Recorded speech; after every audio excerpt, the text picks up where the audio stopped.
Good morning बच्चों।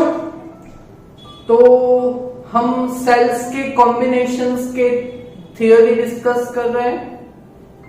Last lecture में हमने सीरीज कॉम्बिनेशंस ऑफ सेल जो 2 मार्क्स का थियोरी था उसको हमने सॉल्व किया था। ओके, अभी आज हम 4 मार्क्स की important theory that is also and one type of combinations of cell that is parallel combinations of cell है ना।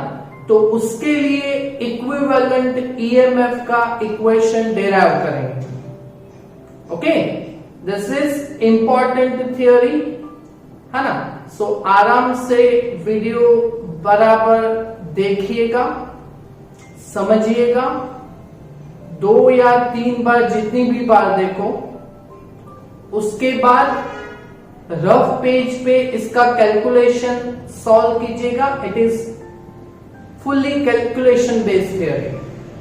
ओके, और अगर एकदम पूरा कंप्लीट हो जाए है ना, उसके बाद अपने फेयर पेज पे जो आपकी नोट है उसमें आप इसको सॉल्व कीजिएगा। Okay, thank you very much. तो स्टार्ट करते हैं हम equivalent EMF for parallel combinations of 2 cells. ओके, तो पहले हमें 2 सेल्स जिसका EMF E1 E2 and internal resistance R1 and R2, small r1 small r2 है ना, ऐसे 2 सेल्स को पैरेलल में लेंगे। पैरेलल और सीरीज का डिफरेंस कैसे? सीरीज में एक लाइन में होते हैं, हमने कैपेसिटर में देखा, हमने रेजिस्टर्स में देखा। अब की बार नो मोदी सरकार, अब की बार parallel combinations of cell. Okay, तो पैरेलल कॉम्बिनेशंस ऑफ सेल में 2 सेल्स को ऊपर नीचे रखेंगे। देखा, E1 एंड E2। ओके, और इसके 2 पॉइंट्स यहां पे रखे हमने B1 B2, A B C। तो 2 पॉइंट्स B1 एंड B2 रखे और लास्ट का पॉइंट है C। ओके, हो गया ये पैरेलल कॉम्बिनेशंस 2 सेल का है ना।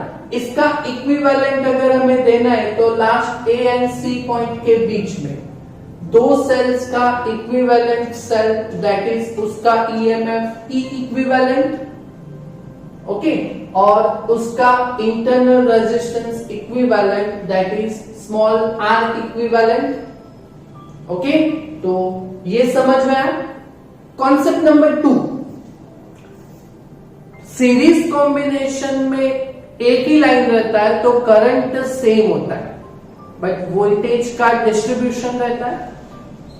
और पैरेलल कॉम्बिनेशन में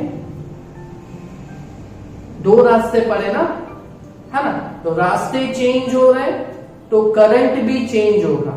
सो करंट का डिस्ट्रीब्यूशन रहता है। Okay, but voltage that is common, voltage same रहता है।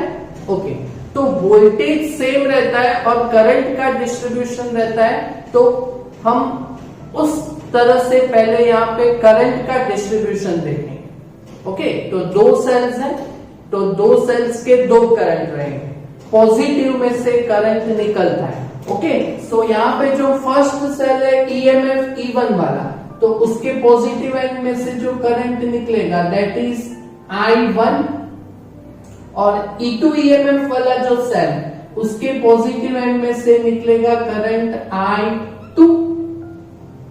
ओके, और यहाँ पे ये B1 पॉइंट पे दोनों करंट मर्ज होंगे तो एडिशन होके इस साइड पे निकलेगा that is total current I।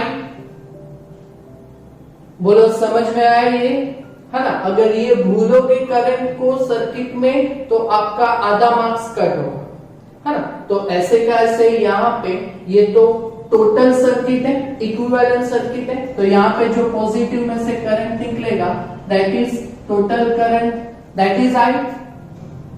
Clear clear.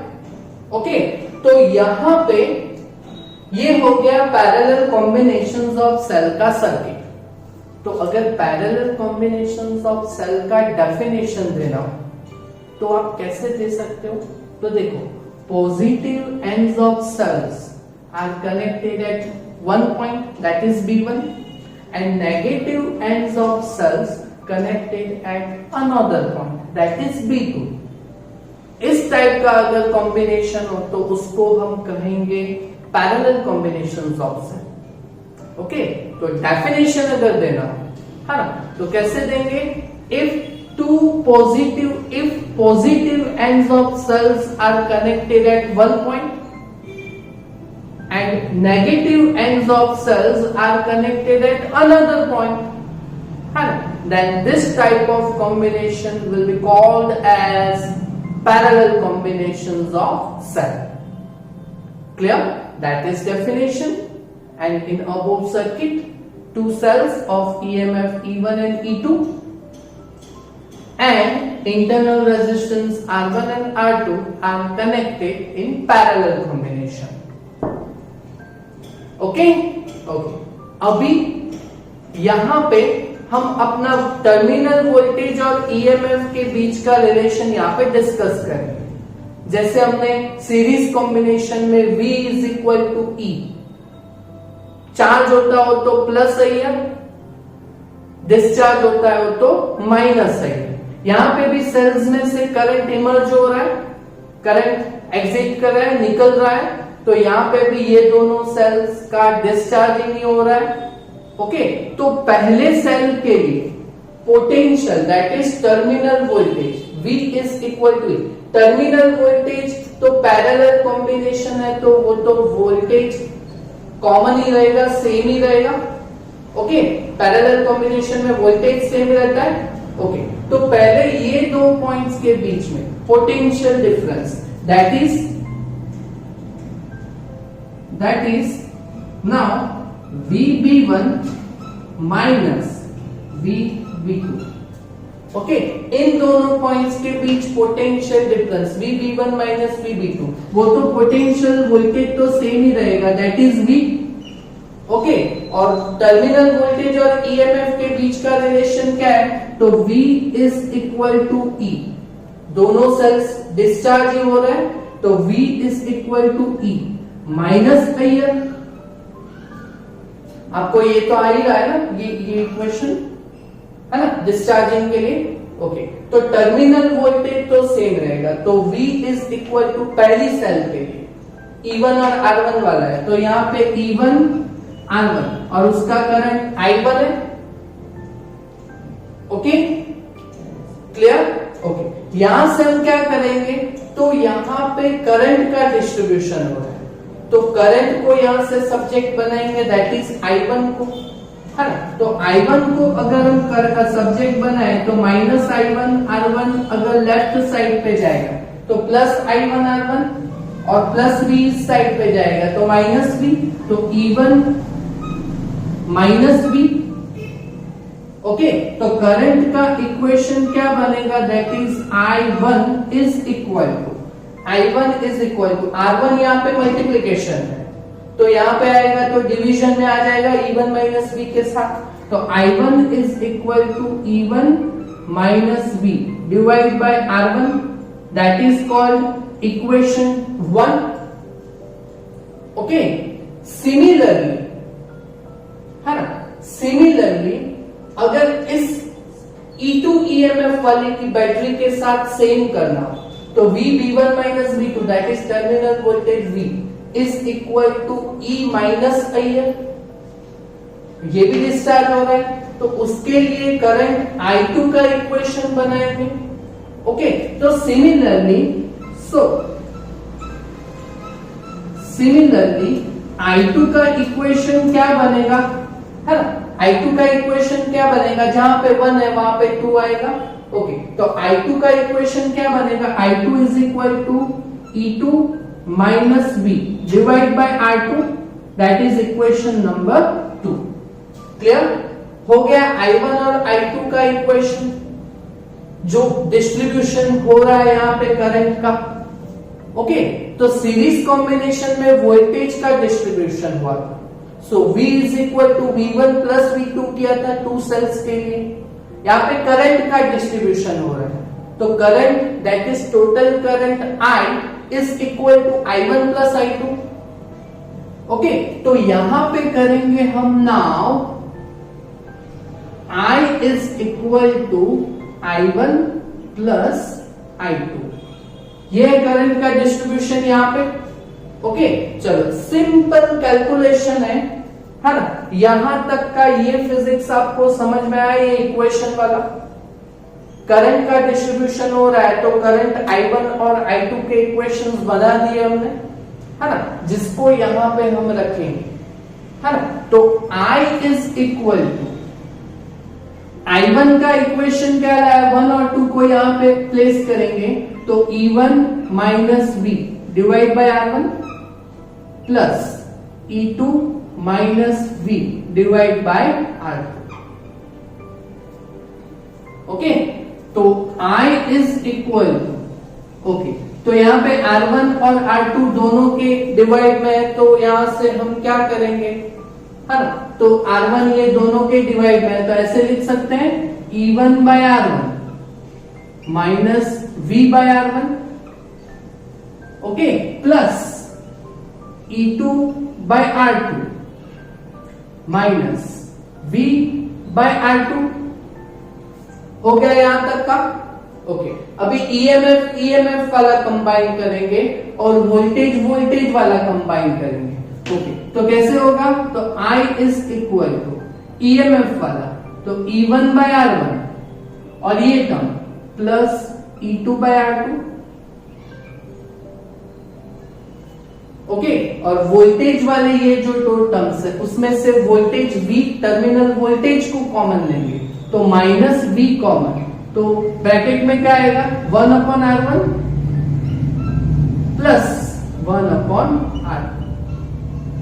Okay, अभी बराबर समझिएगा हम क्या करेंगे, तो जैसे यहां पे टर्मिनल वोल्टेज का इक्वेशन है, वैसे यहां पे टर्मिनल वोल्टेज V को हम सब्जेक्ट बनाए, है ना, भेजे में डालो ये series and parallel combinations of cell में दोनों में हम वोल्टेज टर्मिनल वोल्टेज V का इक्वेशन डिराइव कर रहे हैं, है ना।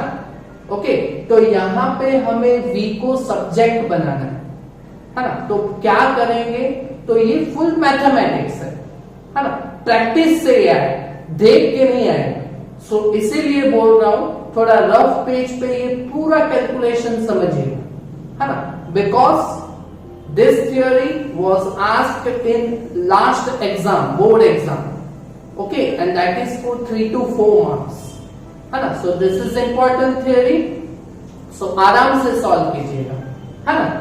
टर्मिनल वोल्टेज V को हम सब्जेक्ट बनाएंगे, तो पहले क्या करेंगे, ये जो पूरा टर्म है ये इस साइड पे जाएगा तो पॉजिटिव हो जाएगा, ओके, और यहाँ पे प्लस आएगा, इस साइड पे आएगा तो माइनस आई होगा, तो कैसे होगा V 1 upon R1 plus 1 upon R2 is equal to ये E1 by R1 plus E2 by R2। यहां पे जो लेफ्ट साइड पे प्लस आई है, तो इस साइड पे आएगा तो माइनस आई हो जाएगा, ओके, यहां पे V आ गया। ओके, अभी क्या करेंगे हम, यहां से जो भी ब्रैकेट में है उसका एलसीएम लेंगे, आराम से समझिए, है ना, आपको आता ही है, बस समझिए आप। तो V, अच्छा, इसके अंदर से अगर हम एलसीएम लेंगे तो डिवाइड में R1 R2 और ऊपर R1 प्लस R2,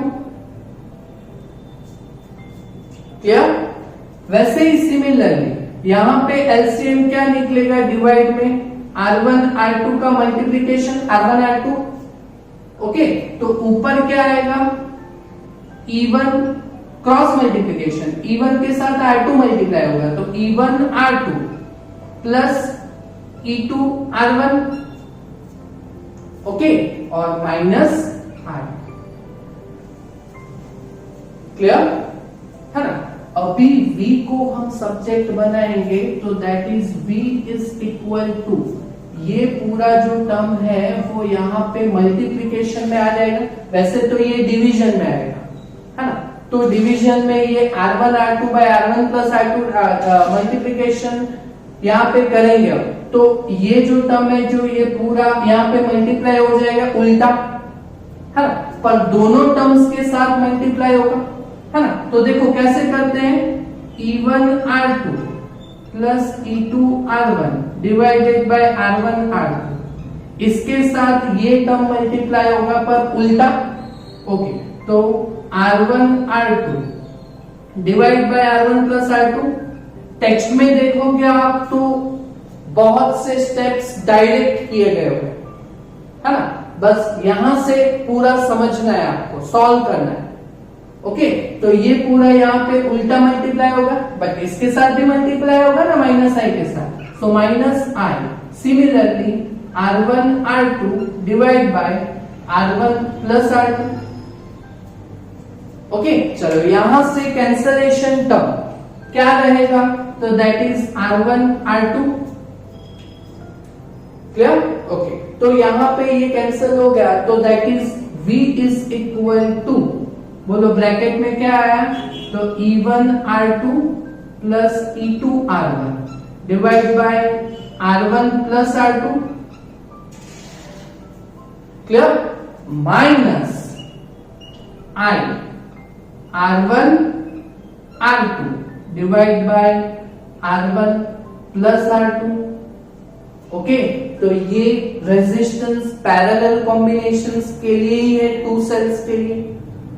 हमने पैरेलल कॉम्बिनेशन में देखा ना, resistance 1 upon R is equal to 1 upon R1 plus 1 upon R2। So R is equal to ऊपर मल्टीप्लिकेशन और डिवाइड में एडिशन, है ना। तो ये इक्विवेलेंट रेजिस्टेंस हो गया, और ये ईएमएफ वाला टर्म है, तो ये इक्विवेलेंट ईएमएफ होगा, है ना। तो इसको हम ऐसे लिख सकते हैं, that is V is equal to, just step, तो ऐसे लिख सकते हैं, that is V is equal to, ये ईएमएफ वाला टर्म है, तो ये इक्विवेलेंट ईएमएफ वाला term, so E equivalent minus IR, तो I इंटू R, तो that is I equivalent. Clear? ये थियरी खत्म हो गया अभी, है ना। तो यहां पे क्वेश्चन क्या है, derive equation for equivalent EMF for two cells। तो ये equivalent EMF वाला टर्म आ गया, है ना। So here equivalent EMF for two cells in parallel combination, parallel combination. Okay, तो ये क्या आया, E equivalent is equal to E1 R2 plus E2 R1 divided by R1 plus R2 है। Okay, और माइनस I, ये parallel combinations के लिए equivalent internal resistance रहेगा, एंड इक्विवेलेंट इंटरनल रेजिस्टेंस। तो ये क्या है, तो that is R equivalent is equal to R1 R2 divided by R1 plus R2। Clear? तो यहां पे हो गया ना, इक्विवेलेंट ईएमएफ हो गया ना for two combinations of parallel combinations of cell के लिए। क्लियर? ओके, यहां पे ऐसे तो थियरी खत्म होता है ना, बट टेक्स्ट में एक और स्टेप दिया गया है, इन दोनों का डिवीजन रेशियो दिया गया हुआ है ना, तो वो भी डायरेक्ट दिया गया हुआ है। तो इसको अकॉर्डिंग टू द टेक्स्ट यहां तक है, ओके, यहां तक फुल मार्क्स है ना, बट टेक्स्ट में एक स्टेप और है, तो एक स्टेप और ऐड करेंगे हम। So E equivalent divided by R equivalent. अगर इन दोनों का रेशियो लेंगे है ना, तो this term divided by this term, तो R1 प्लस R2 दोनों के डिनोमिनेटर में ये तो कैंसिल हो जाएगा। ओके, तो क्या आएगा, तो ऊपर E1 R2 plus E2 R1 divided by R1 R2, this by this, R1 plus R2 तो कैंसिल होगा। ओके, तो इसको हम ऐसे लिख सकते हैं, so E equivalent by R equivalent is equal to, है ना, तो ये R1 R2 इस दोनों के टर्म्स में डिवाइड रहेगा, तो E1 R2 bye R1 R2 R2 cancel होगा, है ना, तो फर्स्ट टर्म में क्या आएगा, E1 by R1 plus E2 R1 divided by R1 R2, तो R1 कैंसिल होगा, तो प्लस क्या आएगा, E2 R2। बोलो समझ में आया, है ना। तो ये जो इक्वेशन है, तो इक्विवेलेंट ईएमएफ और इक्विवेलेंट इंटरनल रेजिस्टेंस का रेशियो है पैरेलल कॉम्बिनेशंस के लिए, है ना, फॉर 2 सेल्स। अगर ऐसे 3 सेल्स होते, है ना, तो ये इक्वेशन क्या आता है, इन दोनों का रेशियो। अगर 3 सेल होते तो यहां पे एक टर्म एक्स्ट्रा ऐड होता, that will be E3 by R3, है ना, और n नंबर्स ऑफ सेल होते, है ना, तो यही टर्म्स में plus dot dot dot dot dot En by Rn आता। समझ में आया ये पूरा थियरी, है ना। This is important theory for 4 marks, है ना, आना ही चाहिए, बोर्ड एग्जाम के लिए इंपॉर्टेंट है, आना ही चाहिए। जो कैलकुलेशन है ये पूरा एकदम सिंपल इजी है, प्रैक्टिस करोगे तो आएगा, सिर्फ देखने से नहीं आएगा, है ना। सो ऐसे नहीं बोल रहा कि डायरेक्ट नोट में कॉपी करना, कैसे करोगे, रफ पेज पे पूरा कैलकुलेशन समझो, फिर उसके बाद फेयर पेज में कीजिएगा, हो जाएगा क्लियर, है ना। तो okay, thank you very much.